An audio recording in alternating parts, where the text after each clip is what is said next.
যতদিন বেঁচে আছেন ততদিনই আপনি চাইলে নামাজ সহ বিভিন্ন নেক আমল করতে পারবেন। যেদিন আপনি মরে যাবেন আপনার আমলনামা বন্ধ হয়ে যাবে। ইজা মাতাল ইনসান ইনকিতাল আমালু আনহু, মানুষ যখন মারা যায় তার সকল আমলের দরজা বন্ধ হয়ে যায়। আমলের দরজা বন্ধ হয়ে যায় এটার অর্থ এই না যে অন্য কেউ দোয়া করলে সে উপকৃত হবে না, বরং সে নিজের থেকে আর কোনো আমল করতে পারবে না, নামাজ পড়তে পারবে না, জিকিরও করতে পারবে না, তাসবিহ তাহলিল কোনো আমল করতে পারবে না। কিন্তু বাইরের কোন মুমিন মুসলমান যদি তার জন্য দোয়া করে, ইস্তেগফার করে, তার পক্ষে আল্লাহর কাছে ক্ষমা চায়, ইসালে সওয়াব করে, তাহলে সেটার দ্বারা অবশ্যই সে উপকৃত হবে। যেমন আল্লাহ নিজেই দোয়া শিখাইছেন, সেই দোয়াটা হলো রব্বিরহামহুমা কামা রাব্বায়ানি সগীরা। বলেন না, রব্বিরহামহুমা কামা রাব্বায়ানি। মা বাবার জন্য দোয়া করবেন।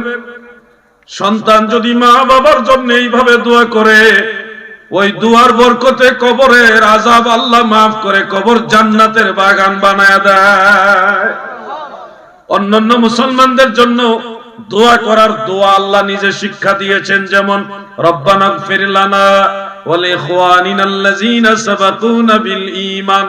আল্লাহ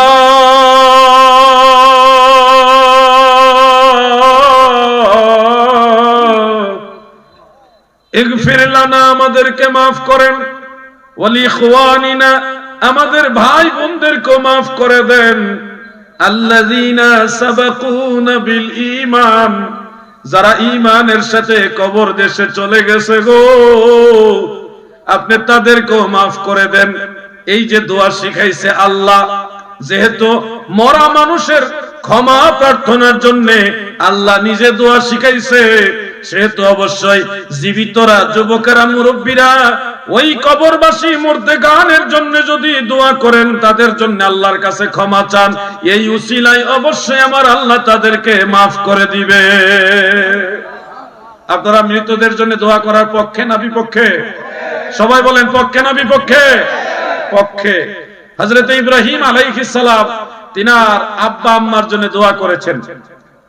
ইব্রাহিম নবী দোয়া করেছেন কাবা ঘরের কাছে দাঁড়িয়ে, রব্বানা ইগফিরলি ওয়া লিওয়ালিদাইয়া ওয়া লিল মুমিনিনা ইয়াওমা ইয়াকুমুল হিসাব। আল্লাহ আমাকে এবং আমার পিতা মাতাকে ক্ষমা করে দেন। রব্বানা ইগফিরলি ওয়া লিওয়ালিদাইয়া, নবীজির পিতা মাতা দুইজনের জন্য দোয়া করেছেন আল্লাহ যেন মাফ করে দেন। এখানে একটা মাসআলা আপনাদের বলে রাখি, আপনাদের কাজে লাগবে। ইব্রাহিম নবীর বাবাকে, এটা আমরা অনেকে জানি না, অনেকে জানি তবে ভুলটা জানি। অনেকে মনে করেন ইব্রাহিম নবীর বাবার নাম হলো আজর, কিন্তু আসলে ইব্রাহিম নবীর জন্মদাতা বাবার নাম আজর না, জন্মদাতা বাবার নাম হলো তারেহ বা তারাহ। কোন কোন বর্ণনায় এসেছে তাফসীরের কিতাবে ইব্রাহিম নবীর জন্মদাতা বাবার নাম হলো নাখুর, আজর হলো চাচা। আজরকে চাচা। তাফসীরে কবীরের মধ্যে, তাফসীরে নাসাফির মধ্যে, তাফসীরে বাইজাবির মধ্যে, তাফসীরে কাশফ সহ বড় বড় তাফসীরের কিতাবের মধ্যে পরিষ্কার উল্লেখ। তাফসীর ইবনে আবি হাতিম, তাফসীরে তাবারির মধ্যে উল্লেখ। হযরত ইবনে আব্বাস, হযরত মুজাহিদ, হযরত কাতাদা, এক দল সাহাবী এবং তাবেঈ, পরবর্তী মুফাসসিরিন, ওনারা বলেছেন যে ইব্রাহিম আলাইহিস সালামের বাবা আজর ছিলেন না, তিনি ছিলেন চাচা। আরব দেশের রেওয়াজ অনুযায়ী চাচাকেও বাবা বলে। সেই হিসাবে কুরআনুল কারীমের মধ্যে ইজ ক্বালা ইব্রাহিমু লিআবিহি, এই যে কথাটা আসছে, যখন ইব্রাহিম আলাইহিস সালাম তার পিতা আজরকে বললেন, এই আবিহি শব্দটা এসেছে চাচা অর্থে। মনে রাখবেন দাদু, বিদ্বেষ নিয়ে নয়, আন্তরিকতার সাথে শুনুন। পবিত্র কোরআনের মধ্যে উল্লেখ আবুন শব্দটা, এটা বাবার ক্ষেত্রে, চাচার ক্ষেত্রে, দাদার ক্ষেত্রেও ব্যবহার হয়, এটা কোরআন শরীফের মধ্যে আছে। আপনি দেখুন হযরতে ইয়াকুব আলাইহিস সালাম যখন ইন্তেকাল করবেন, সব নবীরাই সশরীরে জিন্দা, ইন্তেকাল করেছেন সামান্য সময়ের জন্য। ইব্রাহিম নবী, হযরত ইয়াকুব নবী যখন ইন্তেকাল করবেন, তখন তিনার সন্তান যারা আছে সবাইকে বললেন, তোমরা কার ইবাদত করবে? হে আমার সন্তানেরা, তোমরা কার ইবাদত করবে? তখন ক্বালু না'বুদু ইলাহাকা ওয়া ইলাহা আবাইকা, আমরা ইবাদত করব আপনার ইলাহির, যিনি আপনার পিতাদেরও ইলাহি। পিতা কারা? ইলাহা আবাইকা। এই আবাইকা কারা? ইব্রাহিমা ওয়া ইসমাঈলা ওয়া ইসহাকা, এই নামগুলি এসেছে কোরআনে। এখানে ইব্রাহিম, হযরতে ইব্রাহিম আলাইহিস সালাম, ইসহাক আলাইহিস সালাম, ইসমাঈল আলাইহিস সালাম, তিনজনকেই বলেছে আবাইকা, মানে এনারা সবাই আপনার বাবা। খুব খেয়াল করেন, ইয়াকুব নবীর বাবা হলো ইসহাক নবী, আর ইসমাইল নবী হলো বাবার বড় ভাই, জ্যাঠা, বড় চাচা। আর ইব্রাহিম নবী হলো ইয়াকুব নবীর দাদা। ইয়াকুব নবীর কি দাদা। তাহলে এই আয়াতে দাদা, বাবার বড় ভাই, চাচা এবং নিজের জন্মদাতা বাবা, তিনজনকে বাবা বলা হয়েছে। ওয়া ইলাহা আবাইকা, সবাইকেই এখানে বাবা বলা হয়েছে। তার মানে কোরআনের আয়াত থেকে বুঝলাম কোরআনের কালচার বা আরবের কালচার হলো বাবা, চাচা, দাদা সবাইকেই আবুন শব্দ দ্বারা বোঝায়। এই জন্য আজরের ব্যাপারে কোরআন শরীফে যে আয়াতটা আসছে, ইজ ক্বালা ইব্রাহিম লিআবিহি আযার, যে যখন ইব্রাহিম তার বাবা আজরকে বললেন, এই আজর হলো আবিহি শব্দ দ্বারা চাচা অর্থে আল্লাহ ব্যবহার করেছেন। আজর হলো ইব্রাহিম নবীর চাচা, জন্মদাতা বাবা না। তার আরেকটা নিদর্শন মনে রাখবেন, ইব্রাহিম নবীর বাড়ি যেখানে, ওখানে আমি গিয়ে আসছি, এটা বেবিলন শহরে, ইরাকের বেবিলন শহরে, বাবেল শহরে আমি গেছি, ওখানে ভিডিও করে দিই। ওনার ঘর যেখানে, ওই জায়গাটা আমি জিয়ারত করে আসছি। উনি যেই গ্রামে বসবাস করতেন, ওই গ্রামের মধ্যে আমি অনেকক্ষণ হাঁটাহাঁটি করে আসছি। যেখানে নমরুদ ইব্রাহিম আলাইহিস সালামকে আগুনে নিক্ষেপ করেছে, ওই জায়গাটা আমি দেখে আসছি। ইব্রাহিম আলাইহিস সালাম তিনি ছিলেন বেবিলনে, এবং বাল্যকালে যখন যুবক বয়স, বিবাহ করার আগের সময়টা, ওই সময় নমরুদ ওনাকে আগুনে নিক্ষেপ করেছিলেন। তিনি আল্লাহর দয়ায় ফুল বাগানের মধ্যে ছিলেন, একটা পশমও জ্বলে নাই। সুবহানাল্লাহ বলেন। ওই ঘটনার আগে, মানে নমরুদ মারা যাওয়ার আগে, ওনার চাচা আজর মারা যাওয়ার আগে, উনি আজরের জন্য আল্লাহর কাছে দোয়া করছিলেন। আজরের জন্য কি করছিলেন? দোয়া করেছিলেন। তখন আল্লাহ তাআলা এই দোয়া নাকচ করেছেন। মা কানা লিন-নাবিয়্যি ওয়াল্লাযীনা আমানু আন ইস্তাগফিরু লিল মুশরিকিন, কোন নবী এবং মুমিন বান্দাদের জন্য উচিত নয় যে মুশরিকদের জন্য ইস্তেগফার করবে, ক্ষমা চাইবে। তার মানে আজরের জন্য ইব্রাহিম নবীর দোয়াটা আল্লাহ কবুল করলেন না, মানে অ্যাকসেপ্ট করলেন না। এই যে নিষেধাজ্ঞা করে দিলেন, হযরত ইব্রাহিম আলাইহিস সালামের পরে আর আজরের জন্য দোয়া করে নাই। এর কিছুদিন পরেই নমরুদ হযরত ইব্রাহিম আলাইহিস সালামকে আগুনে নিক্ষেপ করার জন্য উদ্যত হলেন। ওই সময় নমরুদ টিটকারি করেছিল, তোমার প্রভু তোমারে বাঁচায় না কেন? আজরও টিটকারি করেছিল। আজরও বলেছিল, তুমি যেই প্রভুর কথা বলছো সে তোমাকে বাঁচাচ্ছে না কেন? এই তিরস্কার যখন করছে, ইব্রাহিম আলাইহিস সালামকে অগ্নিকুণ্ডলিতে নিক্ষেপ করে দিয়েছে। আর ওখানে তো আল্লাহর দয়ায় উনি ফুল বাগিচার মধ্যে আছে। বারদাও ওয়া সালামান আলা ইব্রাহিম, তিনি তো শান্তিময় জায়গার মধ্যে আছেন। আর এদিকে একটা অগ্নিস্ফুলিঙ্গ, উপর দিকে আগুন দিয়ে, আগুনের একটা অগ্নিস্ফুলিঙ্গ উড়াল দিয়ে আইসা আজরের পাঞ্জাবির মধ্যে লেগে গেছে, জুব্বার মধ্যে। ওই লেগে, ওই আগুন সারা অঙ্গে লেগে ওইখানে আজর মারা গেছে। ওইখানে কি আজর মারা গেছে। আজরের কাহিনী শেষ। এরপরে ইব্রাহিম নবী বেবিলনে আর থাকেননি, উনি চলে গেছেন ফিলিস্তিনের দিকে। আমি ইব্রাহিম আলাইহিস সালামের মাজার জিয়ারত করে আসছি, ফিলিস্তিনেও গেছি। ওইখানে চলে গেছে। শেষ বয়সে ইব্রাহিম আলাইহিস সালামের যখন সন্তান ইসমাঈল, হযরত ইসহাক দুইজন জন্মগ্রহণ করেছেন, তাদেরকে নিয়ে কাবা ঘরে গেছিলেন। বিবি হাজেরা আলাইহাস সালাম, তিনার কাছে গিয়ে ইব্রাহিম নবী শেষ জীবনে দোয়া করেছেন মা বাবার জন্য। মনে রাখবেন, ওই দোয়াটার সময় শুধু আবুন শব্দ ইব্রাহিম নবী ব্যবহার করেনি, ওই সময় ব্যবহার করছে ওয়ালিদ। ওয়ালিদ মানে জন্মদাতা পিতা, আর আবুন মানেও পিতা। আবুন দাদাও হইতে পারে, বাবাও হইতে পারে, চাচাও হইতে পারে, কিন্তু ওয়ালিদ জন্মদাতা দাদা হতে পারে না, চাচাও হতে পারে না। জন্মদাতা বাবা যিনি, উনি হয়। তো তো ইব্রাহিম নবীর শেষ বয়সে কাবা ঘরের কাছে যে দোয়াটা করেছেন ওখানে আবুন শব্দ ব্যবহার করে নাই, ওয়ালিদ শব্দটা ব্যবহার করেছে। যেমন রব্বানা গফিরলি ওয়ালি ওয়ালিদাইয়া ওয়ালিল মুমিনিনা ইয়াওমা ইয়াকুমুল হিসাব। এখানে জন্মদাতা পিতা এবং জন্মদাতা মাতা ওনাদের দুইজনের জন্য ইব্রাহিম নবী দোয়া করেছেন। শব্দর বেশ কম আছে।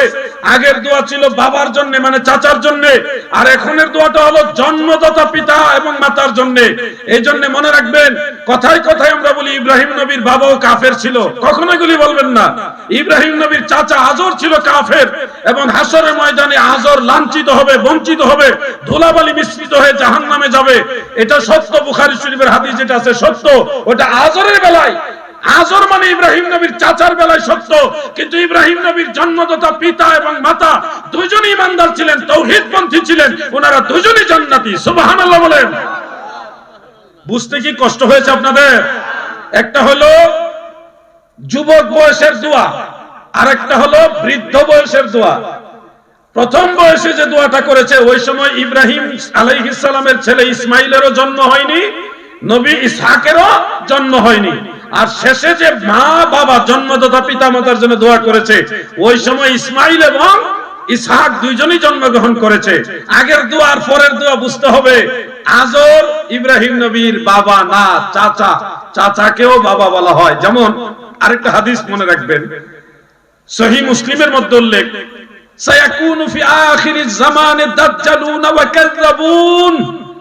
শেষ জামানায় এমন কিছু দাজ্জাল এবং কাযযাব বের হবে। ইয়াতুনাকুম মিনাল আহাদিস, তারা এমন এমন কথা তোমাদের কাছে নিয়ে আসবে, বিমা লাম তাসমাউ আনতুম ওয়ালা আবাউকুম, যে কথা তোমরাও শুনুনি, তোমাদের বাপ দাদারাও শুনে না। এখানে বাপ দাদা, দাদার বাবা সবাইকে আল্লাহর নবী আবুন শব্দ দ্বারা আখ্যায়িত করেছেন, ওয়ালা আবাউকুম। তাহলে বাবাকেও বাবা বুঝাইছে, দাদাকেও বাবা বুঝাইছে, দাদার বাবা তাকেও বাবা বুঝাইছে। দাদুগো আরবের কালচার আমাদের বাংলাদেশে অনেক জায়গায় আছে। অনেক জায়গায় বাবার বড় ভাই হইলে বড় আব্বা বলে, বাংলাদেশে অনেক জায়গা আছে। বাবার ছোট ভাই কাকা যিনি তাকে ছোট আব্বা বলে, বলে কিনা এরকম আছে কিনা আপনাদের জানা কিনা? আছে কিনা? আমি দেখেছি অনেক জায়গায় এরকম আছে। এটা আরবীয় কালচার। আরবীয় কালচার, চাচা বড় চাচাকে বড় আব্বা ডাকে, আর ছোট চাচাকে ছোট আব্বা ডাকে, নিজের জন্মদাতা বাবাকে শুধু আব্বু বা বাবা পিতা এইভাবে ডাকে। এজন্য দাদু কখনো বলবেন না যে ইব্রাহিম নবীর বাবা কাফের ছিল, এটা আর বলা যাবে। আল্লাহ সবাইকে বোঝার তৌফিক দেন, বলেন আমিন। এগুলি খুব জটিল বিষয়, চাইলে হঠাৎ করে কোনো আলেম আলোচনা করবে না, কারণ এটার উল্টা আলোচনা মাঠে ময়দানে বেশি। আমি যখন এই আলোচনাটা সিরাজগঞ্জে করেছিলাম, কোথায়? সিরাজগঞ্জে যখন এই আলোচনা করেছি, ওই অঞ্চলের সমস্ত আলেমদের মধ্যে একটা তুলপাড় শুরু হয়ে গেছে। হায় হায়, জিহাদি সব কি বললো? আমরা সারা জীবন ওয়াজ করলাম ইব্রাহিম নবীর বাবা কাফের, উনি আজর ছিলেন, আর জিহাদি সব এসে বলতেছে উনি ইব্রাহিম নবীর বাবা না। একটা আওলা জাওলা লেগে গেছে। এরপর আমি যে আয়াত কইছি, হাদিস কইছি, সব তারা খুলে খুলে দেখছে, দেখে দেখেছে আলাউদ্দিন জিহাদি যেটা কইছে ওইটাই ঠিক। এবার ঠান্ডা হয়ে গেছে, আওয়াজ নাই। এরা মানুষকে ধোঁকা দেয়। আল্লাহ ধোঁকাবাজদের থেকে গোটা মুসলিম মিল্লাতকে হেফাজত করে, বলে না আমিন। আল্লাহুম্মা সাল্লি, মাশাআল্লাহ।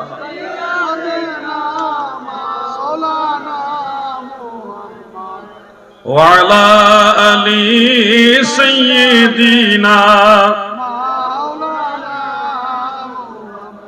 আপনার কি কষ্ট হচ্ছে? আমি আরেকটা তথ্য আপনাদের দিতে চাই। আমাদের নবীজির মা বাবা তিনারা কি জান্নাতি না জাহান্নামী, এই ব্যাপারে একটু তথ্য আপনাদের দিতে চাই। আমরা আহলে সুন্নাত ওয়াল জামাতের অনুসারী যারা, আমরা মনে করি নবীজির মা বাবা দুজনই জান্নাতি। কিন্তু আমাদের অনেক ভাইরা এখানেও দ্বিমত পোষণ করতে চান যে নবীর মা বাবা জান্নাতি না। অনেক সময় একটু হিট করে বলেন যে তারা কাফের। দাদু এইভাবে বলবেন না, আপনার কথায় নবীর মা বাবাকে আল্লাহ জাহান্নামে দিবে না। আপনি না জানলে চুপ থাকেন। নবী করিম সাল্লাল্লাহু আলাইহি ওয়াসাল্লামের আব্বাজান আম্মাজান দুজনই জান্নাতি। তিনারা দ্বীন হানিফের অন্তর্ভুক্ত ছিলেন। তিনারা মুওয়াহহিদ মানে একত্ববাদে আল্লাহ তাআলা আছেন, সৃষ্টিকর্তা একজন আছেন, এই বিশ্বাসে বিশ্বাসী ছিলেন। নবীজির নবুয়তের প্রচারের যে জামানা, ওই জামানা ওনারা পান নাই। যেমন নবীজি দুনিয়াতে শুভাগমন করার আগেই নবীজির আব্বাজান ইন্তেকাল হয়ে গেছে। 6 মাসেরই গর্ভ যখন মায়া মেনা দেখের স্বপন, আকাশেরই চাঁদ উঠে কপালে হৃদয় খোলে, নবীর দরুদ পর দিলে দিলে। ওই নবী করিম সাল্লাল্লাহু আলাইহি সাল্লাম দুনিয়াতে আসার আগেই নবীজির আব্বাজান পর্দা করেছেন। নবীজি যখন শিশু বালক মানে ছোট কাল, ওই সময় নবীজির মা ইন্তেকাল করেছেন। নবীজির মা এবং বাবা দুইজনের কেউ নবীজির নবুয়ত প্রচারের জামানা পান নাই, আগেই ওনার ইন্তেকাল হয়ে গেছে। এই ধরনের মানুষগুলো আখিরাতে কি রকম হবে এই ব্যাপারে কিছু কথা আছে। সম্ভবত আমাদের কোন গেস্ট আসতেছে, সুমন ভাই আসতেছে। নারায়ে তাকবীর, নারায়ে রিসালাত। সুমন ভাইয়ের আগমন, সুমন ভাইয়ের আগমন, নেতৃবৃন্দের আগমন, এলাকাবাসীর পক্ষ থেকে, যুব সমাজের পক্ষ থেকে, হ্যাঁ, ফল্টু ভাইয়ের আগমন। নারায়ে তাকবীর, নারায়ে রিসালাত। চেয়ার দেন না, চেয়ার দেন ভাইজান, ভালো আছেন? আসসালামু আলাইকুম। আসসালাম। আপনাদের চেয়ার দেন, তাড়াতাড়ি দেন। সবাই ভালো আছে? আমরা আমাদের মাহফিলের পক্ষ থেকে ওনাদেরকে জানাই সাদর আমন্ত্রণ, শুভেচ্ছা, স্বাগতম, মারহাবা। সবাই বলি মারহাবা। সবাইকে একটু অনার করেন, চেয়ার দিয়ে বাইরে থেকে চেয়ার আনেন, আইনা বসান, সুন্দর করে বসার ব্যবস্থা করে দেন। আমি আশা করি আপনাদের ধৈর্য ত্রুটি ঘটবে না। আসেন তো আপনারা? একটা সবাই মিলে তাকবীর দেন। নারায়ে তাকবীর। ভাইজা ভাই সাহেব এমনি বাইন দেব, তাহলে কেমন হইব? সবাই মিলে নারায়ে তাকবীর, নারায়ে রিসালাত, আহলে সুন্নাত ওয়াল জামাত, ওয়াজ মাহফিল, ওয়াজ মাহফিল। মেহমান বৃন্দ আসছেন, ওনারা কি বসবেন না? একটু কষ্ট করে না মাঝখানে কথা বলে বিদায় নিবেন। আপনারা ব্যস্ততা থাকলে আপনাদের চাপ দিব না, আমি সময় দিয়ে দিব। আচ্ছা আচ্ছা, আমি খুশি মনে আপনাদের সুযোগ দিলাম। দেন, ওনাদের নাম বলে দেন। অনেক ব্যস্ততা থাকতে পারে। আলহামদুলিল্লাহ, কলাতলী পশ্চিম পাড়া যুব সমাজ ও এলাকাবাসীর উদ্যোগে আজকের এই ঐতিহাসিক সুন্নি মহাসম্মেলনের আমাদের এই মাহফিলে উপস্থিত হয়েছেন। বসেন, আপনারা বসেন, আমার ওয়াজ শেষ না কিন্তু, আমি ঠিক এই জায়গা থেকে আলোচনা করব। সন্তান,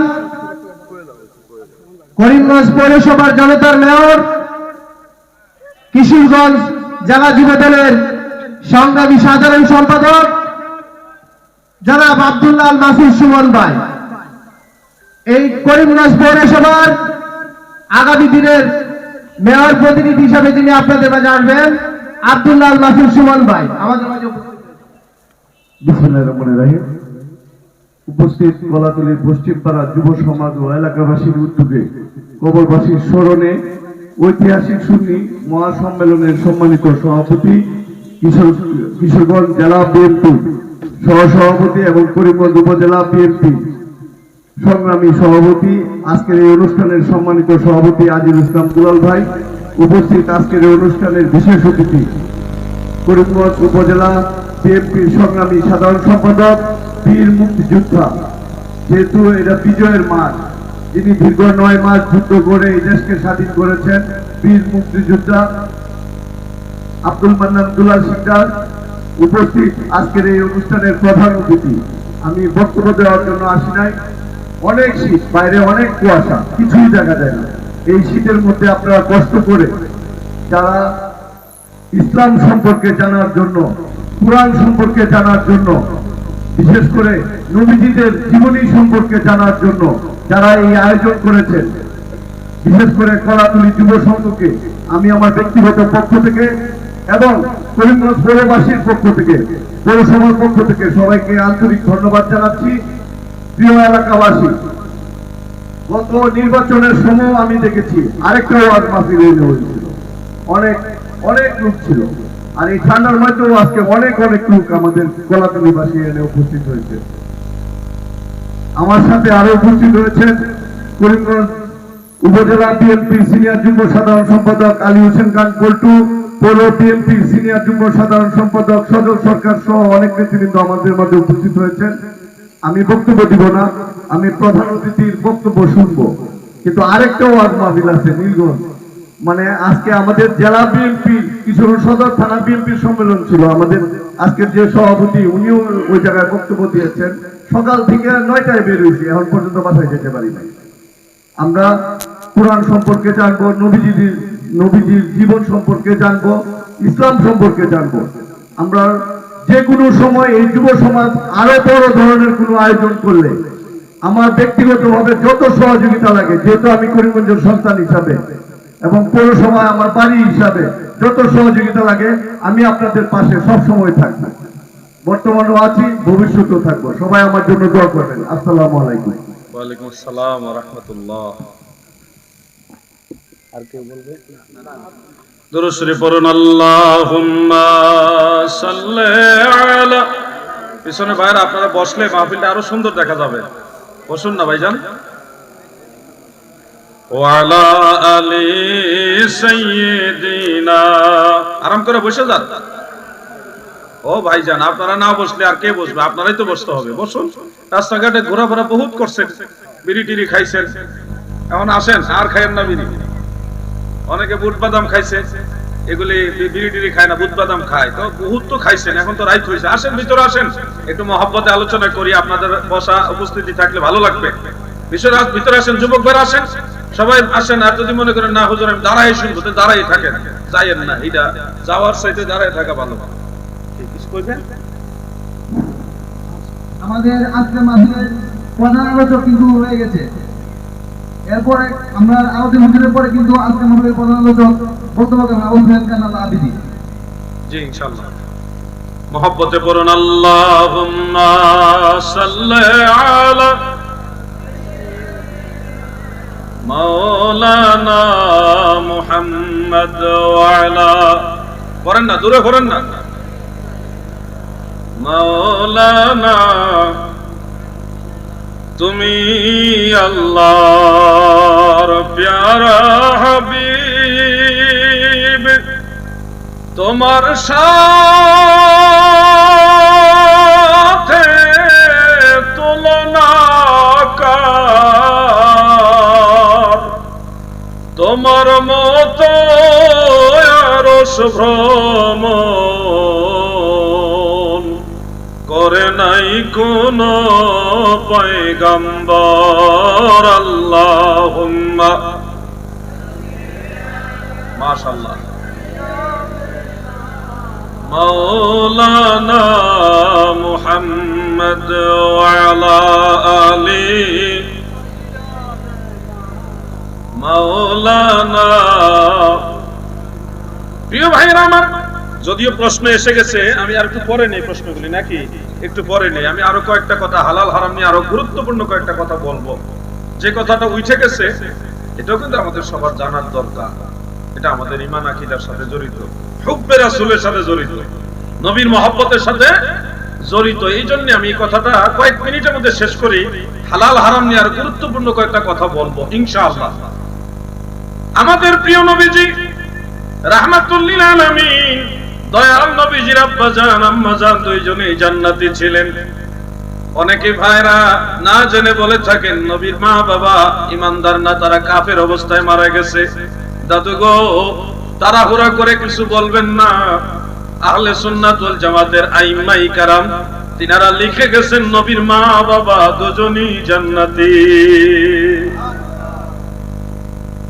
প্রথমত যে কথাটা হলো, নবীজির নবুয়ত প্রচারের যে জামানা, এটা নবীজির মাও পায়নি, আব্বাজানও পাননি। নবীজির জন্ম বা বেলাদাত মুবারক, নবীজির শুভাগমনের আগেই নবীজির বাবা ইন্তেকাল হয়ে গেছে। আর শিশুকালে আমার দয়াল নবীজির আম্মাজান ইন্তেকাল হয়ে গেছে। এই যে নবীজির আব্বাজান আম্মাজান দুইজনে কিন্তু নবীজির নবুয়ত প্রচারের জামানা পায় নাই। তাহলে ওনারা কি অবস্থায় ইন্তেকাল করেছেন? আহলে সুন্নাত ওয়াল জামাতের ইমামগণ বলেছেন তিনারা ছিলেন দ্বীনে হানিফ, বা মুওয়াহহিদ আল্লাহ তাআলা একজন আছেন, সৃষ্টিকর্তা একজন আছেন, এই ধরনের বিশ্বাসে বিশ্বাসী ছিলেন ওনারা। এই ধরনের মানুষগুলির বিচার কিরকম হবে এই ব্যাপারেও হাদিস আছে আলাদা। আমি একটা ঘটনা আপনাদের শোনাই, আল মুস্তাদরাক আলা সাহিহাইন, ওই হাদিস গ্রন্থ থেকে সহিহ হাদিস। নবীজি বলেন হাসরের ময়দানে যারা নবীজির নবুয়তের জামানা, নবুয়ত প্রচারের জামানা পায় নাই, এই ধরনের মানুষগুলিকে আলাদা করবেন। আলাদা করে তাদের সামনে একটা আগুনের কুণ্ডলী করবে, বিশাল এক অগ্নিকুণ্ডলী করে তাদেরকে আল্লাহ তাআলা আদেশ দিবেন, তোমরা সবাই এই আগুনে ঝাঁপ দাও। ওই মানুষগুলোর মধ্যে এক শ্রেণীর মানুষ আগুনে ঝাঁপ দিবে, আরেক শ্রেণীর মানুষ ঝাঁপ দিবে না।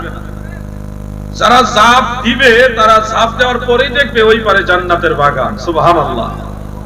আর যারা ঝাঁপ দিবে না, আল্লাহ তাআলা তাদেরকে বলবে তোমরা জাহান্নামে যাও। তারা বলবে আল্লাহ, আমরা জাহান্নামে যাব কেন? আমরা তো বুদ্ধিমানের পরিচয় দিলাম, জেনে শুনে দেখে আগুনের মধ্যে ঝাঁপ দেই নাই। আমরা তো বুদ্ধিমানের পরিচয় দিলাম, আমরা জাহান্নামে যাব কেন? মহান আল্লাহ তাআলা বলবেন, বান্দা বান্দিরা রে, আমি আল্লাহ নিজে তোমাদেরকে আদেশ করলাম এই কাজ করো। সরাসরি আদেশ দিয়েছি, কোন নবী রাসূলের মাধ্যমে আদেশ দেই নাই, কোন আসমানি কিতাবের মাধ্যমে আদেশ দেই নাই, ডাইরেক্ট আদেশ দিয়েছি। সরাসরি আদেশ দেওয়ার পরেও তোমরা এটা অমান্য করেছো। এ থেকে প্রমাণ হয়ে গেছে নবী রাসূল বা আসমানি কিতাবের মাধ্যমে যদি আমি আল্লাহর দাওয়াত তোমাদের কাছে যাইতো, তোমরা মানতা না। ডাইরেক্টটাই অমান্য করছো, আর ইনডাইরেক্টটা তো আরো আগে অমান্য করতা। অতএব তোমরা আমার অবাধ্য বান্দা, তোমরা জাহান্নামে যাইবা। আর যারা আগুনে ঝাঁপ দিয়েছে তারা চিন্তা করেছে আল্লাহ বলছে আর কোনো কথা নাই, মহান আল্লাহ বলছে ঝাঁপ দিতে, আল্লাহর কথা মানতে হবে, আল্লাহর হুকুমের উপর আর কোনো হুকুম নাই। ঠিক কিনা বলেন? এই জন্য তারা আগুনে ঝাঁপ দিছে। হুকুম মানছে কার? বলেন না কার? আল্লাহ। এই জন্য আল্লাহর হুকুম মানার উসিলায় আল্লাহ তাদেরকে জান্নাতে দিবে। কোন মানুষগুলি? যারা নবীজির নবুয়তের প্রচারের জামানা পায় নাই, ওই সময় ইন্তেকাল হয়ে গেছে, এই মানুষগুলি ফয়সালা হবে এইভাবে। আমাদের বিশ্বাস নবীর আব্বাজান আম্মাজান দুইজনই আল্লাহর অনুগত বান্দা, আল্লাহর আদেশ মাননেওয়ালা বান্দা। যেমন আমি উদাহরণ হিসেবে বলি, নবীজির আব্বাজানের নাম হলো আব্দুল্লাহ, যার বাংলা অর্থ হলো আল্লাহর বান্দা। আব্দুল্লাহ শব্দের বাংলা অর্থ কি? আল্লাহর বান্দা, নামটাই সুন্দর। এরপরে আপনারা জানেন জামিউল আসারের মধ্যে ইমাম ইবনু নাসিরউদ্দিন দিমাশকি রাহমাতুল্লাহ আলাইহি অনেকগুলি আসার উল্লেখ করেছেন, রিওয়ায়াত উল্লেখ করেছেন, যেখানে রয়েছে নবীজির আব্বাজান হযরত আব্দুল্লাহ রাদিয়াল্লাহু আনহু বিবাহ করার পূর্বে ওনার কপালের মধ্যে নূরে মুহাম্মাদি ছিল। এই নূরে মুহাম্মাদি দেখে আরবের সুন্দরী রূপসী তন্নি নারী যারা ছিল সবাই ওনার সাথে বিবাহ বন্ধনে আবদ্ধ হওয়ার জন্য পাগল পারা ছিল। প্রস্তাব দিয়েছে তুমি আমাকে বিয়ে করো, আমার যত সম্পদ আছে সব তোমাকে দিয়ে দিব। প্রস্তাব দিয়েছে তুমি আমার সাথে বিবাহ বন্ধনে আবদ্ধ হও, আমি তোমার যা চাওয়া আছে সব দিব, সারা জীবন তোমার কথা মানব। এইভাবে বিভিন্ন কুপ্রস্তাব এসেছে, কারো কুপ্রস্তাব নবীজির আব্বাজান গ্রহণ করেননি, বরং তৎকালীন যে শরীয়ত প্রচলিত ছিল সেই শরীয়তের আইন মোতাবেক নবীর বাবা বিবি আমেনাকে বিবাহ বন্ধনে আবদ্ধ হয়ে বিবাহ করেছেন। নিয়ম মাফিক অবৈধ সম্পর্কে তিনি জড়িত হননি। তার মানে বোঝা যাচ্ছে পর্যাপ্ত সুযোগ থাকার পরেও তিনি অবৈধ কোনো শারীরিক সম্পর্কে কোনো নারীর সাথে সম্পর্কিত হননি। এ থেকে বোঝা যায় নবীজির আব্বাজান ধার্মিক ছিলেন, আল্লাহ তাআলাকে ভয় করেনেওয়ালা মুত্তাকি ছিলেন। এই মানুষকে আমরা অবশ্যই বিশ্বাস করি আখিরাতে তিনি আল্লাহর কথা মানবেন। দ্বিতীয়ত নবীজির মা আমেনা, আমার দয়াল নবীজি দুনিয়াতে যেদিন শুভাগমন করবেন সেই দিন মা আমেনার সেবা করার জন্য 3 জন মতান্তরে 4 জন নারী ঘরে এসেছিলেন। তারা কারা জানেননি? লম্বা দীর্ঘদেহী অনেক সুদর্শনা সুন্দর অনেক নারীগণ এসে প্রথম একজনে আমেনাকে সালাম জানাইয়া বলে, আমেনা গো, তুমি ভয় পাইও না, আমি তোমার মা হযরতে হাওয়া আলাইহিস সালাম, আদম নবীর স্ত্রী। আল্লাহ তাআলা আমাকে তোমার কাছে পাঠাইছে তোমার সেবা যত্ন করার জন্য। দ্বিতীয় জন সালাম দিয়ে বলে, আমেনা গো,